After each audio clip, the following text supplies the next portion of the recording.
আসসালামু আলাইকুম রহমতুল্লাহি ওয়া বারাকাতুহু। আশা করি ভালো আছেন। আজ অনেকদিন পরে ফিরলাম। আজ একটি নতুন চমক নিয়ে এসেছি, সেটি হলো মানব সৃষ্টি। মানব সৃষ্টি কীভাবে হয়েছে, বিজ্ঞানীরা ধাপে ধাপে যুগে যুগে মানব সৃষ্টি নিয়ে কী বলেছেন। চলুন শুরু করা যাক। দ্বিতীয় শতাব্দীতে গ্যালেন হলো সর্বপ্রথম বিজ্ঞানী যিনি মানব সৃষ্টি নিয়ে অর্থাৎ ভূতত্ত্ব নিয়ে লেখালেখি করেন। 13 শতাব্দীতে মুসলিম বিজ্ঞানী ইবনে আল কাইয়ুম তিনি পরের বাড়িটি লেখালেখি করেন। তারপর 17 শতাব্দীতে বিজ্ঞানী ওলফ। এইভাবেই 18 শতাব্দী পর্যন্ত বিজ্ঞানীরা এক একজন এক একটি মতবাদ দিয়ে গেছেন। কেউ বলেন শুধু ডিম্বাণু দিয়ে শিশু হয়, কেউ বলেন শুধু শুক্রাণু দিয়ে, কেউ বলে দুইটি একসাথে হয়ে, তখন এক একজন এক এক মতবাদ দিয়ে গেছেন আগে এই যুগে। 1839 সাল পর্যন্ত কেউ তার সত্যতা উপলব্ধি করতে পারেনি। 1859 সালে বিজ্ঞানীরা উপলব্ধি করতে পেরেছেন যে ডিম্বাণু এবং শুক্রাণু দুইটি আলাদা সেল, দুইটি আলাদা সত্তা।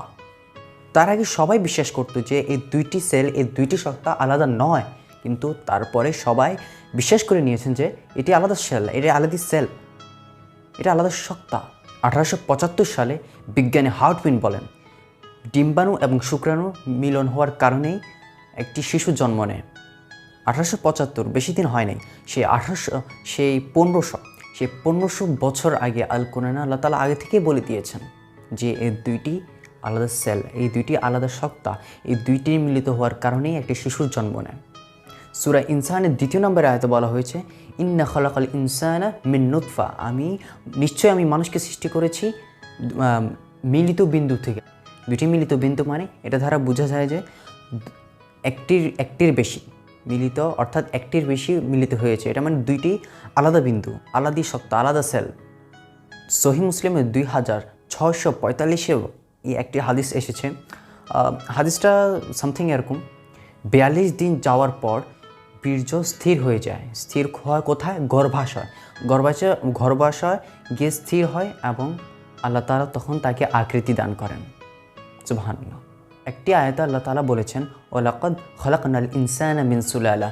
এখানে সুলালা মানে কি? অর্থাৎ আমি মানুষকে সৃষ্টি করেছি সুলালা থেকে। সুলালা মানে মাটির সার, মাটির সারাংশ। সবচেয়ে আশ্চর্য বিষয় যেটা হলো, বিজ্ঞানীরা এখন যা প্রমাণ করেছেন তা কিন্তু 1500 বছর আগে আল্লাহ তাআলা আল কোরআনে বলে দিয়েছেন। একটি 70 কেজি মানুষের ভিতর প্রায় 26টি উপাদান, মাটির উপাদান অর্থাৎ মাটির সারাংশের উপাদান একটি 70 কেজি মানুষের ভিতরে থাকে। তার ভিতরে হলো oxygen, carbon, nitrogen, hydrogen, calcium, phosphorus, potassium, sulphur, chlorine, sodium, magnesium, silicon, iron, coal, এভাবেই আরও অনেক প্রায় আরও 26টি উপাদান রয়েছে একটি 70 কেজি মানুষের ভিতর। মাটিতে যে ফসল হয়, ওই ফসল যখন আমরা খাওয়ার পর আমাদের পেটে গিয়ে যখন ডাইজেস্ট হওয়া সার থেকে আমাদের টেস্টিসে অর্থাৎ শুক্রাশয় স্পারম্যাটোজোন তৈরি হয়, যেটাকে আমরা বলি বীর্য। এবং নারীদের ডিম্বাশয় তৈরি হয় ওভাম। স্পারম্যাটোজোন এবং ওভাম যখন একত্রিত মিলিত হয় তখন গিয়ে সৃষ্টি হয় জাইগোট, যেটাকে আরবিক ভাষায় অর্থাৎ কোরআনের ভাষায় বলা হয় নুতফা। এই নুতফা জরায়ুতে গিয়ে, জরায়ুর ইংলিশ শব্দটা হলো আই থিঙ্ক ইউটেরিসে গিয়ে অর্থাৎ জরায়ুতে গিয়ে ভ্রূণ সৃষ্টি করে, যেটাকে আমরা এমব্রো বলি। এই ভ্রূণ থেকেই আস্তে আস্তে মানব দেহের গঠন হতে থাকে। সূরা নাহলের 4 নম্বর আয়াতে আল্লাহ তাআলা বলেছেন ইন্না খালাকনাল ইনসানা মিন নুতফা, আমি মানুষকে সামান্য পরিমাণ জাইগোট থেকে অর্থাৎ নুতফা থেকে সৃষ্টি করেছি। এই ছিল মানব সৃষ্টির ছোট্ট একটি আলোচনা। মানব সৃষ্টির আলোচনা বিশাল, অনেক বিশাল।